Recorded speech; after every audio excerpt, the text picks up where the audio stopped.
चला आम्हाला जायचं होतं माथेरानला फिरायला, म्हणून आम्ही नेरळ स्टेशनला उतरलो. तिथे बघतो तर काय या 2 कुत्र्यांची मस्ती चालली होती. मग आम्ही बरेच वेळ मस्ती बघितली. मग आम्ही पुण्यावरून आमची फॅमिली येणार होती. मग ती आली. मग आम्ही निघालो गाडीतून माथेरानला. हे बघा किती सुंदर वातावरण आहे. पाऊस येत होता, ढगाळ वातावरण आणि धुकं असं मस्तपैकी धुकं पडलं होतं. खूप छान वाटत होतं. मग आम्ही असं रस्त्यात निघताना मुलांना फोटो काढायचे होते म्हणून त्याचे मस्त वातावरण बघून उतरले गाडीतून आणि फोटोशूट सुरू झालं त्यांचं. झरणे, झाडं, असं मस्त असं दृश्य होतं. हे बघा किती छान हिरवगार दृश्य आहे. झरे आहेत. हे आमचे आनंद फोटोशूट काढायला खाली उतरले. पाण्यात त्यांना फोटो काढायचा होता. बघा किती छान असं झरे वाहते. सुंदर असं वातावरण बघून खूप मन प्रसन्न झाले. आम्ही परत गाडीत बसून पुढचा प्रवास निघालो गाडीतून मस्तपैकी असं हॉटेलात पोचलो. तिथे आम्हाला खूप भूक लागली होती. जेवायची व्यवस्था संध्याकाळी केली होती म्हणून आम्ही वडापाव घेतले. वडापाव असे मस्त खात होतो आणि आनंद चाललं होतं फोटो काढ आणि असे मस्तपैकी गरमागरम वडापाव खाल्ले आणि मग तिथून निघालो आम्ही पॉईंटवरती. हे बघा इतके दगडधोंडे आहेत रस्त्यात, तरी पण आम्ही तिथून असं पावसामध्ये निघालो. बघू शकता तुम्ही किती घाणेरडा रस्ता आहे, दगडधोंडे. त्यातूनच चालत आम्ही गेलो पॉईंटवरती पोचलो. तिथे बघा मध्ये रस्त्यामध्ये आम्हाला माकड दिसले. ते माकड इतके भिजलं होतं आणि त्याला खूप भूक पण लागली होती. मग आम्ही त्याला मका दिला खायला. मध्ये चांगला रस्ता थोडासा घाणेरडा रस्ता असा रस्ता होता. आम्ही त्या रस्त्यातूनच पोचलो पॉईंटवरती.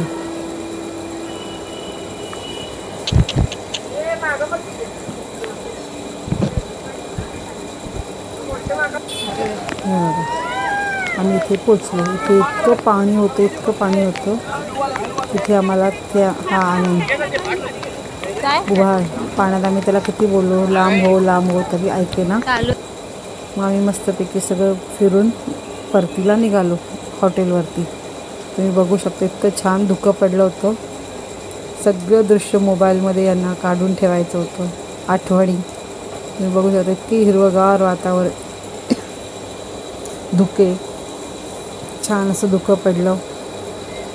त्यांचे फोटोशूट चालूच आहे. इथे पण आमची बहीण आहे ही.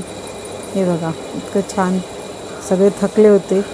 सगळे हळू चालत आपल्या हॉटेलवरती निघालेत. एक जण येते. सगळे इतके चालले होते. याचे पॉईंट खूप लांब आहेत. म्हटलं मी जिलेबी आणली. 1-1.5 तास फक्त चालायलाच जातो. तिथे काय गाडी नाही, काही नाही. घोडे आहेत पण घोडे पण इतके महाग आहेत. एकाचे 300 रुपये वगैरे असे त्यांचे चार्ज आहेत. आम्ही चालत आलो. आणि हे बघा आम्ही कुठे उतरलो तर तुम्हाला दाखवते.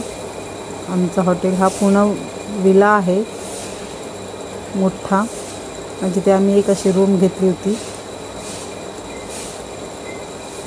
मोठा बंगलाच आहे हा. तिथे सगळं आहे. स्विमिंग पूल, गार्डन, रूम, राहण्याची उत्तम सोय आहे इथे. तुम्ही कधी गेलात तर नक्की जा. तुम्हाला त्याचं नाव शेवटी सांगते कुठल्या हॉटेलात आम्ही उतरलो होतो. हे बघा आम्ही इथे राहायला इथे उतरलो. इथे बघा इथे समोरचं दृश्य पण इतकं छान आहे. धुकं आहे.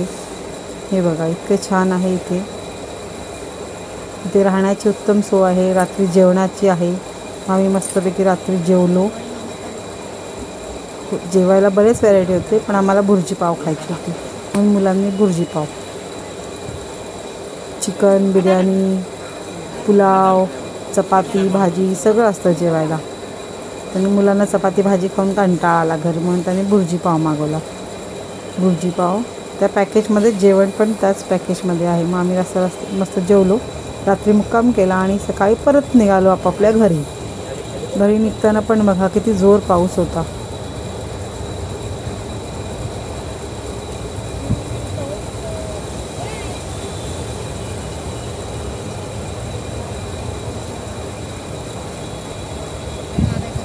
या पावसात पण ह्यांना फोटो काढायचे म्हणून हे बघा हे फोटो काढायला उतरले खाली. इतकं छान वातावरण बघून कोणाला वाटणार नाही फोटो काढा असा. हे असे आमचे 3 फोटो काढायला. आणि ही आमची बहीण इथूनच ओरडते, माझा फोटो काढ, माझा फोटो काढ. तिचा उत्साह भारी.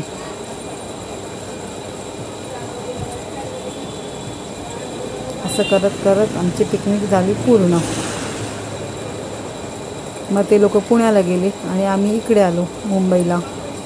बघू शकता हे आमचे बंधुराज, आम्ही त्यांना ड्रायव्हर म्हणून आणले. हा आमचा भाचा.